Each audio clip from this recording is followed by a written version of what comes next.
Yeah, welcome to Watercolor Studio 42. I've been away for a while, and I want to thank the staff here at the cable station for keeping my show on the air. We've been doing quite a few reruns, so I'm back again, live I hope. Okay, now what I want to talk about today a little bit before we get started here, there's different ways of trying to set up your composition. And composition is trying to balance, this to that and so forth.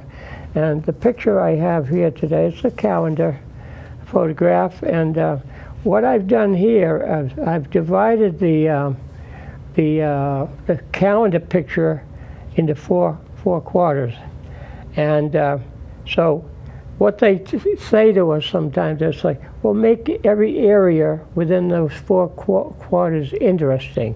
Well, you look at each one separately, that's not bad for composition. It kind of got some interesting directions and shapes, a variation of shapes, small, medium, large, so forth. This one's not quite as interesting because you got almost a triangle shape that's almost the same size as the sky shape. Over here you've got a lot of texture with all the rocks and so forth, and a little bit of the shoreline. And over here you've got some other things happening with the rocks and a little bit more of the open water. You see the other shoreline. So probably composition-wise, this probably might be the most interesting one. Probably this would be okay. Number two, this wouldn't be quite as interesting as far as I'm concerned. So here's the situation. I sometimes use different shapes, triangles, squares, and so forth, and place them on my paper.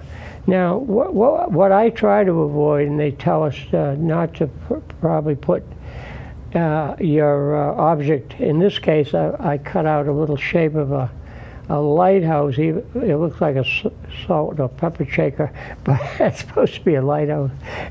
So if you place it smack in the middle, it's not quite as interesting because the background, see, this half over here is the same shape as the other half.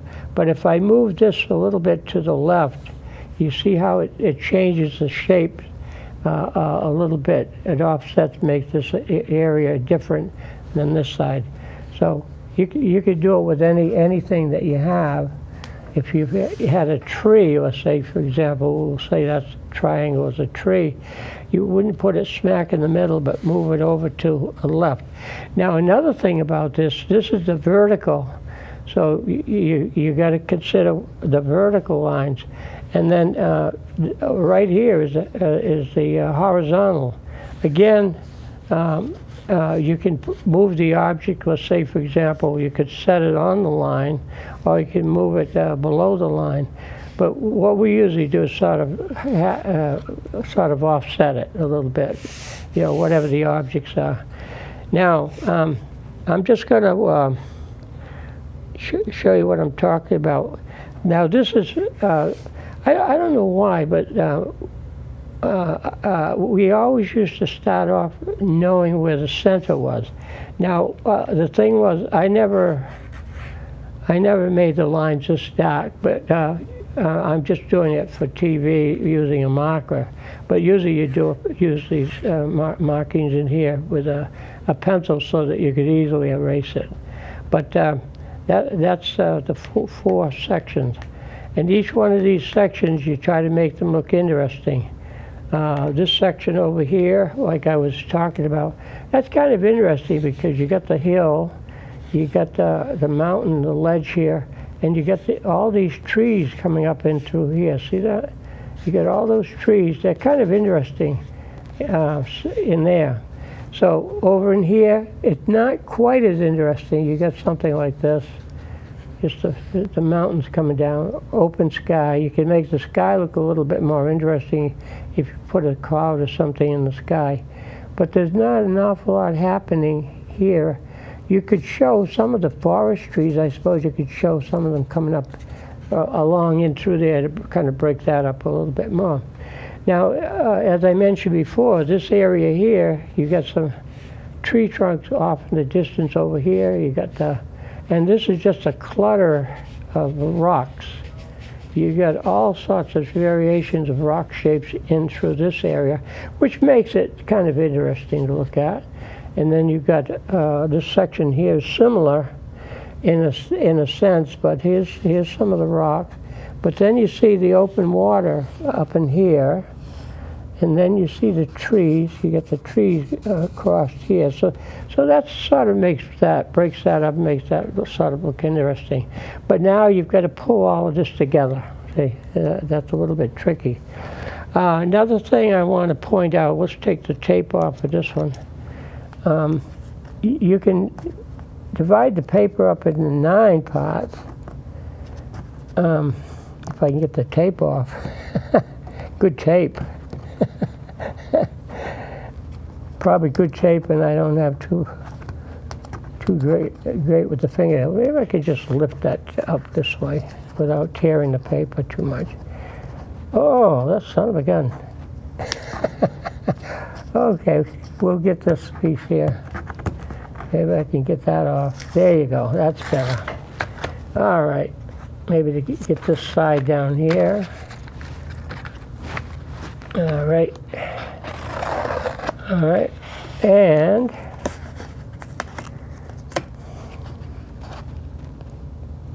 if I can get this off. All right, let's take that whole thing right off of there. We'll put that over here for now. And this is an interesting thing that we talk about sometimes when we try to find a good location for the focal point. And I'm just going to indicate here, where these lines bisect here, right in here, here and over here, see where they bisect? Well, those are good locations for your focal point. Now, I'm going to use this little shape I have. This is a lighthouse, and a focal point for the lighthouse could be here, somewhere up in there, or it could be over in here somewhere. Now you can move it a little bit, adjust it up and down. You can have it down in here. If it's lower, usually the lighthouse would be obviously appear to be larger. And but basically those are the areas, and they call these points the golden section. So the golden section is okay. Now, when you get along later on, you don't have to put all these marks, on your paper, because you'll know with a blank piece of paper that that's a good area for the focal point. Everything could kind of lead up to that. Or I can put it over here, here. I usually don't put the focal point too low, because you get all this empty space in here. But you could have that empty space kind of going towards in the direction of the lighthouse, so it becomes quite noticeable. Well, anyways, so that's about it. Now,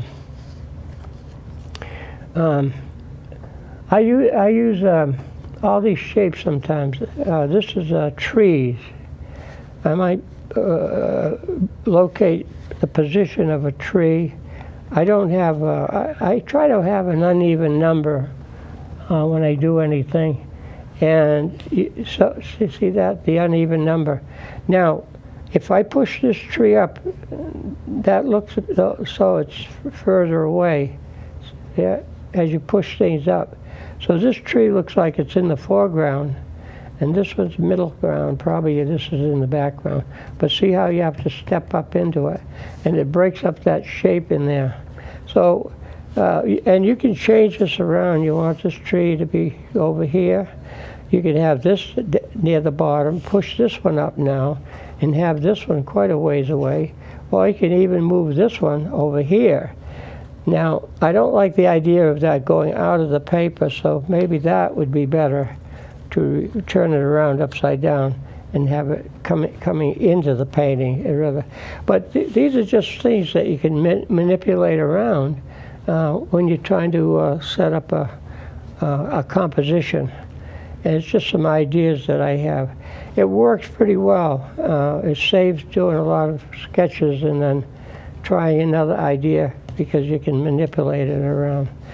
See how these two, even though they're a little bit different size, they're on the same line with each other, so they're the same distance away. But if I want this one to be further, I just push it up. Now you got one in the foreground, middle ground, probably in the background. But that kind of breaks it up. You always have to look at the negative space too when you're doing a design sometimes, the space in between. So there's all sorts of little tricks to the trade, but those are some that you might be able to apply if you're looking for a way to break up the picture. Now, if I can get this one off here, I got another one underneath that I kind of finished off a little bit more. Get that tape off of there. There you go. Okay, now that one's upside down, isn't it? Maybe it might look better that way. So let's turn it around here and see what we got. Well, I tried to get a little bit of this picture into this. Now, what I've been doing lately, I've been using a ruler. And I use a ruler to get a lot of straight edges. And I've been doing everything trying to use the ruler and not avoiding maybe curved lines and so forth. So I call it rulism, using a ruler, or just straight edges, you know. Where to go with that? But some of my pictures come out looking like stained glass windows because they're all outlined in black. But this is one way. Now I did put some pencil marks in here, but I did them with so that I could erase them. So you don't want to have those lines in your picture. So I just take them out, erase them out. Sometimes if the color's dark enough, of course, it's going to hide your pencil marks, but you don't need those marks in there. Over here, see?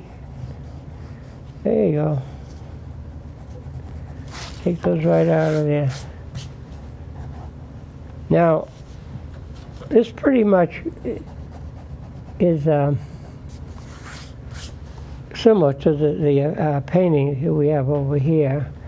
I got this a little bit crossed up, but that's okay. We'll do something with that somehow.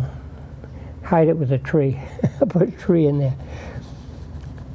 You can always find a way of kind of hiding something if you've got a few lines that are hard to take out. You do it like that, okay? Now, what I have to do is decide, well, the colors I want to use. Now, I can use the colors that are in this photograph, or I can change that. This gets a little bit fuzzy in here, so I might want to kind of strengthen that up right in through this area here. Yeah, right through here. You can hardly notice there's anything way off in the distance because it gets a little bit hazy. And then, of course, you kind of can show direction. Now, as far as a focal point, I would pick this area right up in here. We want to take your eye up into here, okay? So we're going to try to move, have some of these rocks and so forth, kind of point towards this peak in here, this area off here. Now, a lot of times you don't have to use the whole picture. You can take just parts of it. You know, just cut out different parts of a picture. You could get probably three different paintings out of one photograph, just cropping it, cutting them up into separate paintings. Now, let's move this back. Okay, we still have some little lines that probably we don't want to notice as much. Take those out. And what I usually do for an outdoor picture, I always start from the top. I do the sky, and then the reflection of the sky. You see, you notice it quite a bit in here on the water. The water looks orange, really, because of the reflection of the light. You always want to know where the light source is coming from, so you have to figure out where the shadows are falling. It looks like the light is coming from probably off here somewhere. And you can see the shadow around the rocks. Of course, it's always darker around the base of the bushes and trees, etc. See how it's dark up and through here, where the light can't get through because of the part of the hill is blocking the sunlight. But so that's how that works. So we'll leave that up there. Now, if I don't want that sky to be quite as kind of wishy-washy with the kind of almost like a milky color, orange juice up there or whatever, and not that much orange, but lighter shade. Now, let's see. Let's get this out of the way. Now, when I do this, I can always go back over and redo some of the lines with the markers again. Outline something, sort of bring it up, make it a little bit stronger. So let's see. I always start off with the biggest brush I can find around here. This is one of the larger ones that I have. And I'm going to start off with a little bit of yellow, Gambo's yellow, and I'm just going to kind of dash that across the sky and through here.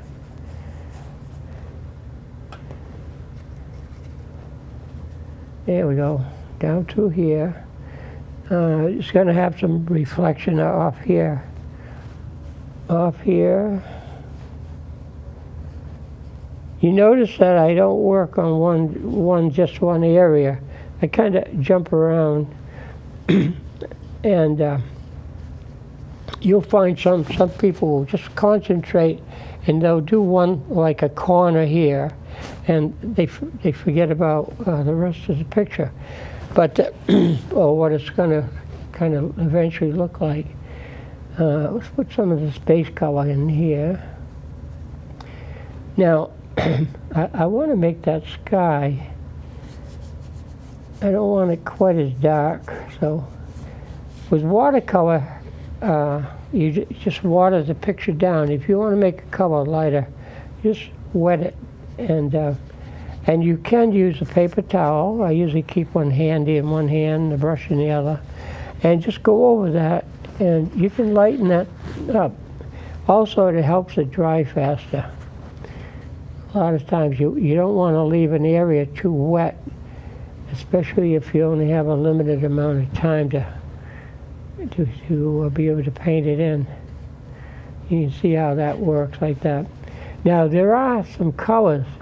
I'm going to take a little bit of my quinacridone rose here, and let's put a little mix. See it? It's up in there. Sort of you get some color up in the sky here. And put a little bit darker there, and you got to repeat that over here. Now, if you use the color 1, 2, 3 places, why not put some of that color down in here, a little bit over in here, and I call it repeating or echoing the color when you do the artwork. Been a tough summer for allergies. I don't know. My voice might be a little bit raw today, a little bit rough. I don't think it's a cold, it's an allergy. It's been bad this year. There you go. See how you can take some of those edges off? And the thing is, I can always come back and do another coat. I let it set up a little bit, and I can always put another coat of color in there. Let's do some of this color in here. Now, in this area, probably might not be quite as red, so I'm just going to use some of my raw sienna and just go over my yellow with some of that. So we get a contrast between the color of the sky to some extent, and just go over it this way. I noticed that, you know, while I've been away for a little while, and we've all been away from our work quite a bit, the thing is that I looked at some of the shows that I've done before, and my colors have been kind of weak. So I think it's because when you're working under the lights, sometimes it throws you a little bit off. And when a watercolor, the color is wet, it looks a lot darker than what it is. Just come across, fill this in a little bit down here, a little bit across there, a little bit, a hint of pink in there, but not much. Here, we come down through here, and let's see what else. Let's come across here. I'm leaving that kind of open. That's going to be a darker area with some deeper shades of green. Let's put some color up in here. I think I would have exaggerated a little bit of the contour of that. Let's add a little bit. It looks like it has a little bit more warmer color in through here. Something like that. I think I'm going to go a little bit heavier with the color. Down through here, we've got some of that in there. Now you can go over here, you know, when you sketch this out, you can go over some of your lines that you've drawn. Of course, I've done this with a marker, so I'm not going to be able to hide the marker very easily, but with a light sketch with a pencil, you can do that. Now, right through here, we can pick up a little bit more pink in the corners. This is supposed to be the water down through here. And let's repeat that over here. Let's put some of that in there. It's picking up the reflection of the sky. And then let's go out into here. We can work down through here a bit. Over in here. Drop some color up in there. Now this particular style that I'm doing now, you might say it's almost like filling a coloring book. You know, you're painting in around the darker outlines. You know, like that. I don't know if I can drop, we'll put a little bit of color out there, but you don't see too much of it. That's more of some of the darker, cooler color. The green's cooler color.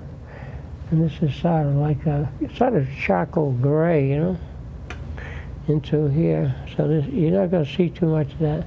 This can have a little pinch of green. Sort of a suggestion of some green in here. If I can get enough of it out of here on my brush. Some green in there. Maybe we're going to have some green across in through here. All of that's going to be quite a bit more green. I might have to borrow a little bit of green up. I have two greens that I have, sap green and a forest green. They're kind of darker colors. We'll put this, see how I just dabble that in? Now, if you want some of these things to look like the points, you just take and push up into the area. This is very light right now. I'm doing the base color underneath. And I always start off a little bit light because I know I can always go into here and make it darker, quite a bit darker, you know, as you go along. Now let's go over here, and we want to fill some of these trees in. They're quite a bit, they're in the shadows, so they're going to be quite dark on this left side. They're in the shadows. Hide some of that. There you go. Take some of that out. Now, you can leave some, especially with watercolor, you can leave certain areas lighter, kind of highlight, but then sometimes you may want to go a little bit, quite a bit darker too. Okay. In through here. All right. See how I'm building up the color? This is quite a bit darker all the way through here. That line there kind of bothers me, but I'm trying to hide it. See if I can hide it. Not so noticeable.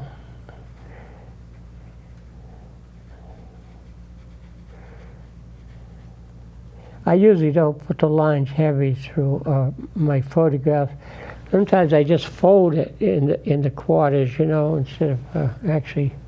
But I wanted to show you how I kind of work it.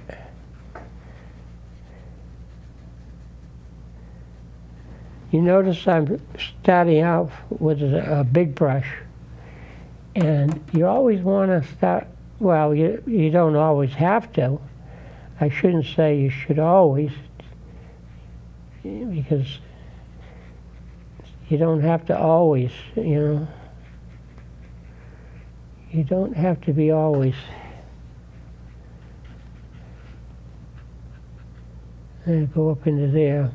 Now that's going to be wet, so that's going to blur out a little bit. But the thing with watercolors, you can get these special effects in there that you can't get a lot of times with other media.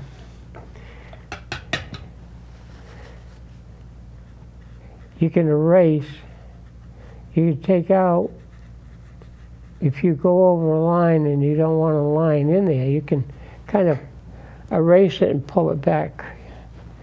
Okay, what do we got going down here? Why don't we put some more, let's see. I guess I could stand a little heavier, some of the heavier color into here. Now see where that's, I put that in heavy, right? But if I want to lift it out, I dry the brush off. Watch this. See how I can lighten that right up? I can lighten that right up. Put a little bit more in here. Yeah. So that's why I always keep a tissue handy.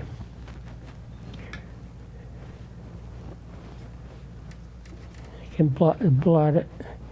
I'm going to go across here with a little darker color. I'm kind of picking up what I'm looking at in the picture. And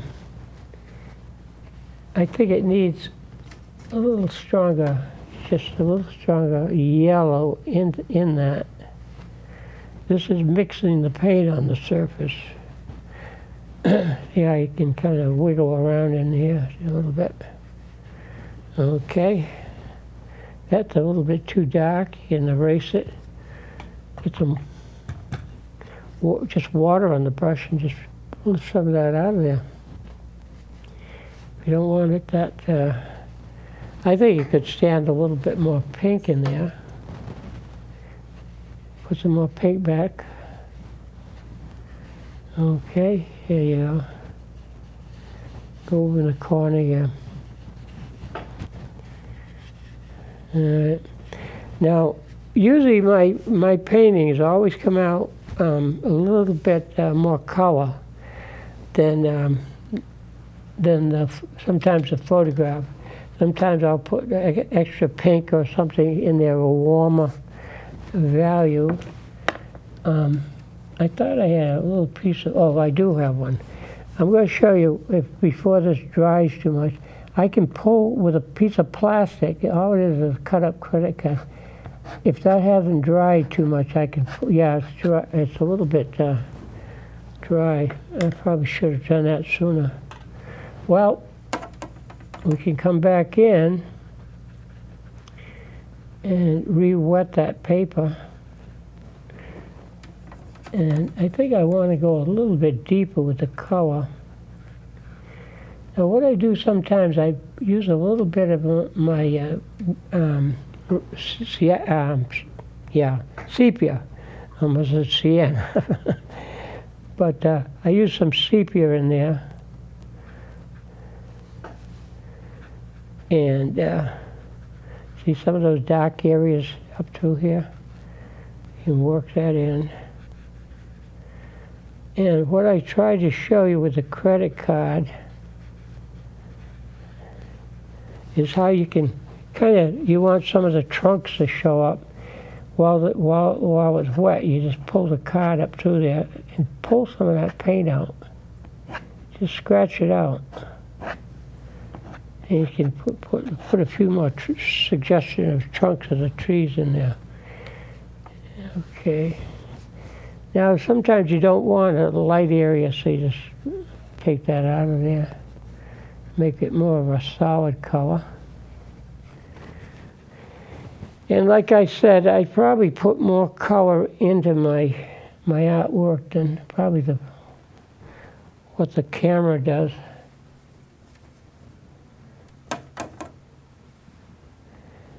I'm far from being, I guess, a realistic painter. I like a painting to kind of, you know it's a painting, it's not a photograph. I have nothing against photographs, but if you're doing a painting, why not make it look like a painting?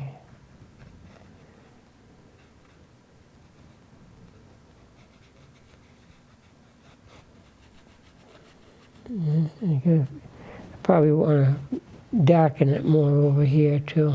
The under part, there's kind of a band of dark in there. And you can put that back in right about in there somewhere. Just to repeat some of that dark color that you have on the side. You try to pull everything together here. You probably have heard that term before. Some artists will say, well, maybe if I did such and such, I can kind of pull this thing together. And sometimes it doesn't seem to ever want to, nothing wants to fall into place too well. So you have to kind of work at it a little bit. Here we go.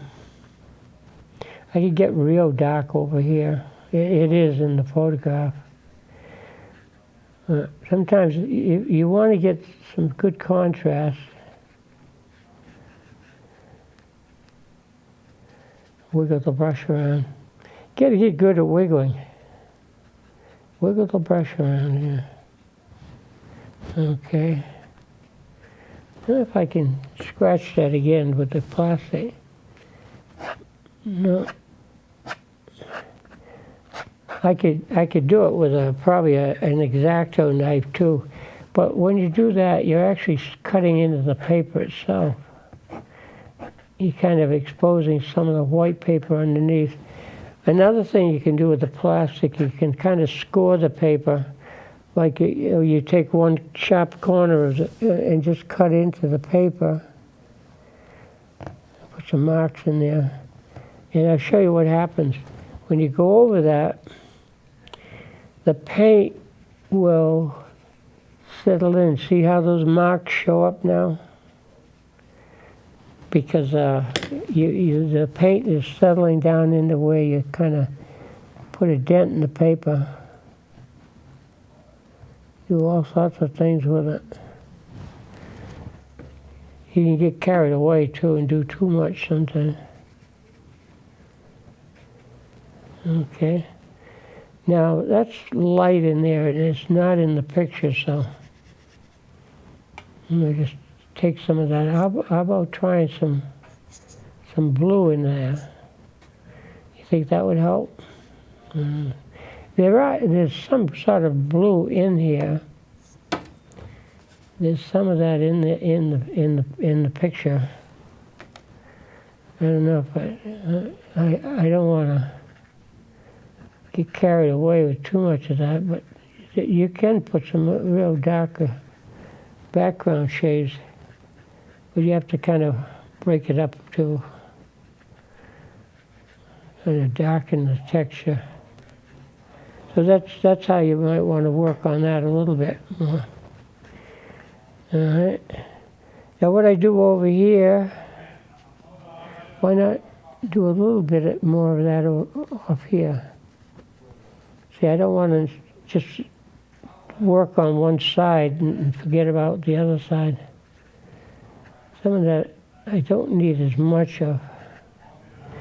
Now, worst comes to worst, I can take some of my white acrylic and I can put some of the white back into that for the contrast. It does need something to break it up. I don't know if I can get that to work or not.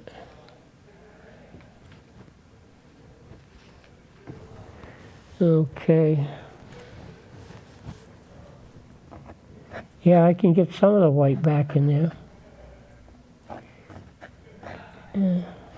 See, you need some of that to break that up because there is some lighter color in there.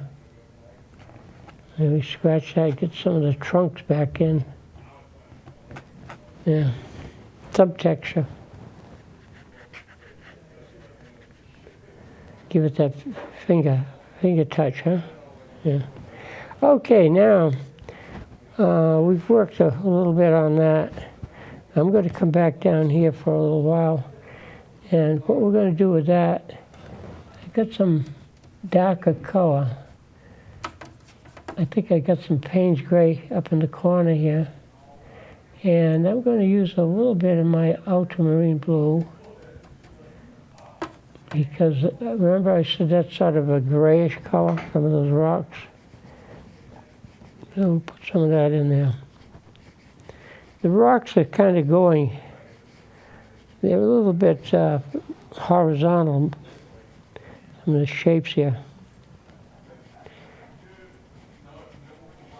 There you go. That's dark off here, so I just kind of blend it in. Certain areas don't have to have a lot of texture. Just put some of that color back into here. Yeah, you can kind of paint that, excuse me, paint that in. Over here, get some of that white out of there. Okay. See how that works? Get some more of that in here. It gets real dark over here. This corner here really gets dark. Break that up in here. The thing is, sometimes you can get carried away with too much texture.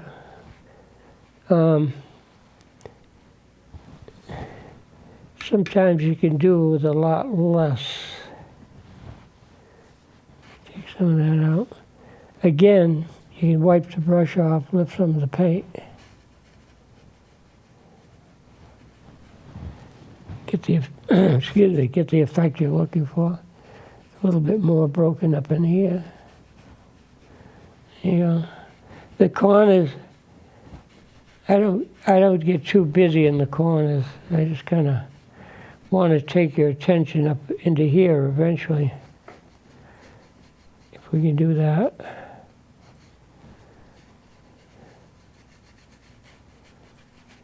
wiggle the brush around. I'm still with the big brush. And you could do a whole painting. You don't need to have a lot of different sized brushes. Sometimes the size of the brushes go, they go from small to large with a number. We go from 0 up to 1, 2, 3, 4. And this happened to be a number probably, I don't know if I can still see the number in there. It looks like a 10. Could be more than that, though. Okay. Wiggle the brush around in here. Now, some of this color here, I'm going to take some of that. That's using ultramarine with some of my Payne's gray. And I'm going to put some of that color back up into here. Color distribution. And why not put a little bit of that darker color across here?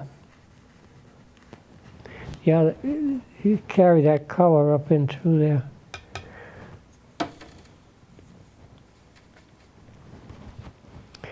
I've been doing pretty good with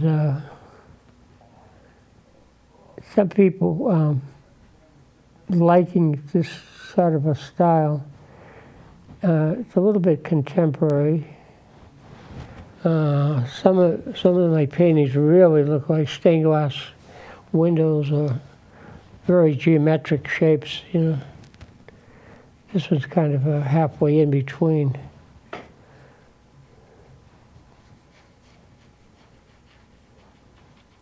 You can go up into here, a lot of trees in there. Sometimes if you want to show the points, you have to let the background dry more. And you can put more texture in there. Okay, there we go. Now what's not showing up as well right now is this off here. So what we have to do is we could still work down here, get some of that fussy stuff out, just put in some solid colors in the corners. But I want to come back up in here and make this focal point a little bit more noticeable. So let's go back up and use some of that quinacridone rose, which is actually alizarin crimson, same thing. And you can put some of that back up in there. Now, if I left that, it would probably dry in, but I'm afraid to let it go too much. I don't want to. I want to be that to be noticeable off there, but I don't want to get too carried away with taking away its color. I don't want to make it look like it's too red. We'll come back to that, but it does show up more now. We got that in there. Okay, here's a repeat of that pink in there.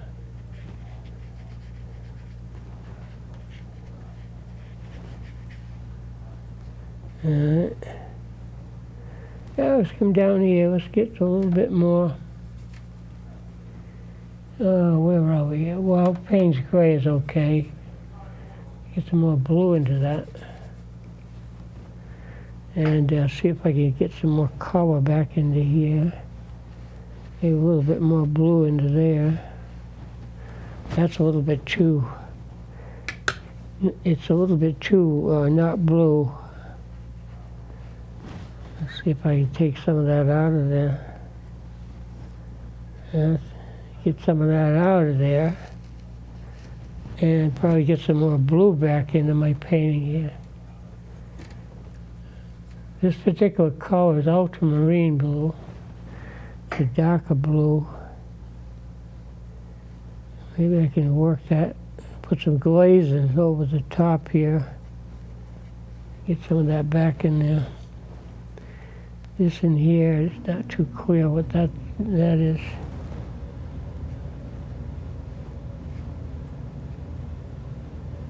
Okay.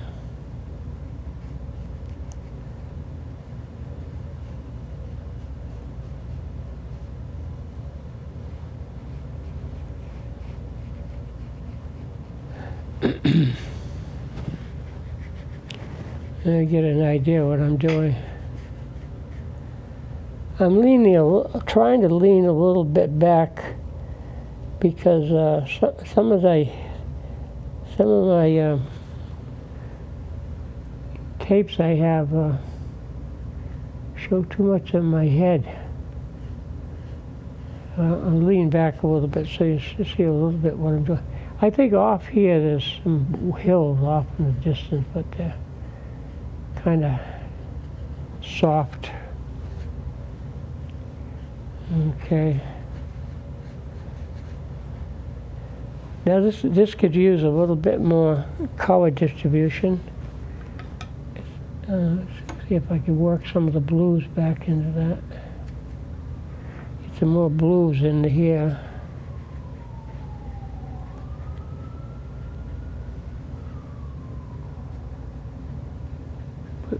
We do some of that. So you kind of get the idea of what we're doing here, and so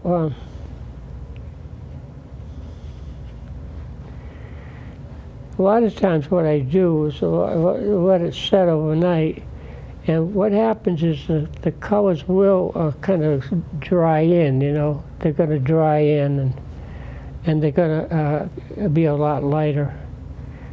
And if it needs a little bit more perking up, that's just a matter of going back over and wetting the paper, putting another color in. A lot of this looks a little bit too, if it looks a little bit too wishy-washy or faded, then we have to kind of perk it up. I know this has to be darker through here. Much more. Get some of that darker color into that. You see, even the value is the lightness and darkness of a color. And sometimes what you have to do is to kind of put some of that balance back into your painting. Now, even see down in here, when you look at it, it looks kind of smudgy and blurry. So what I do is I have to kind of perk it up a little bit in places. Like if I want certain things to jump out, maybe put a little bit more darker shadow underneath some of the rocks. You know, to make it look a little bit more like the water. Yeah. See how that works? Okay. So you sort of get the idea how this is taking shape here. Don't hold me to the exact contour of the hills or the mountains. If I was probably doing this slower, originally with my sketch, I'd probably be a little bit more accurate. This needs to be a little bit more exaggerated. If I was to paint this again, I can lift some of that out. I'd probably cut this into more down into here. I don't know if I could. That piece of paper is getting a little bit too much paint. Okay, let's blot some of that in there. See what that looks like. All right, now what I've done here today is put a false mat around it, so it doesn't look too bumpy. When I pull the tape off, I have to make sure that I fill it in around the sides, more color, so it won't look so bumpy. I don't know if I need that much highlight there or not. Probably not.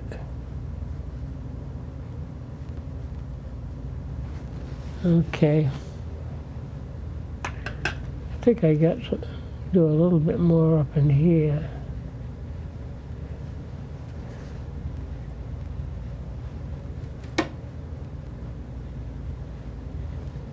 Okay.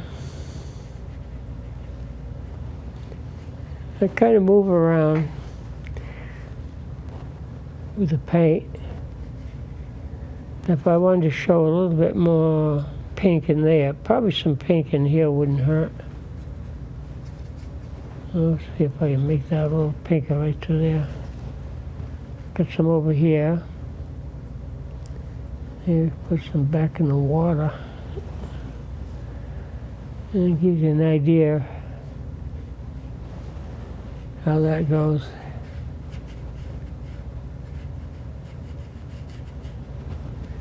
Now if I want anything to be lighter, I can come back in and hit that with some more yellow and pull that out. I want this to be a lot lighter. You get the idea of that, okay?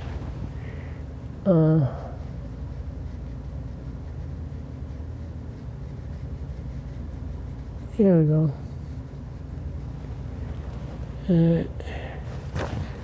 Now,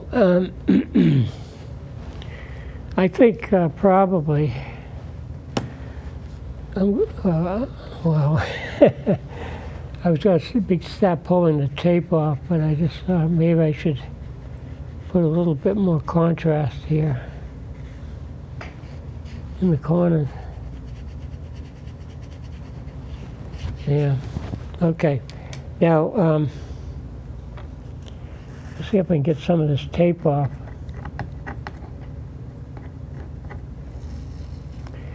Now, what I want to emphasize is that I don't spend, and somebody might say, well, maybe you should spend a little bit more time with the original sketch. And it depends a lot what the subject is too, you know, when you're, like if I was doing like somebody's pet dog, you know, head portrait or whatever, or doing people, maybe I'd have to slow down.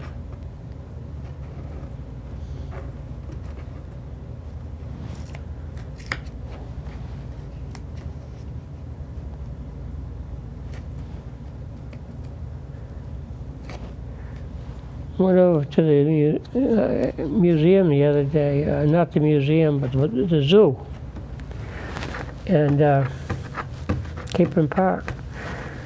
And they have those like Lego type animals, sculptures. And boy, I'll tell you, a lot of work goes into putting all that together.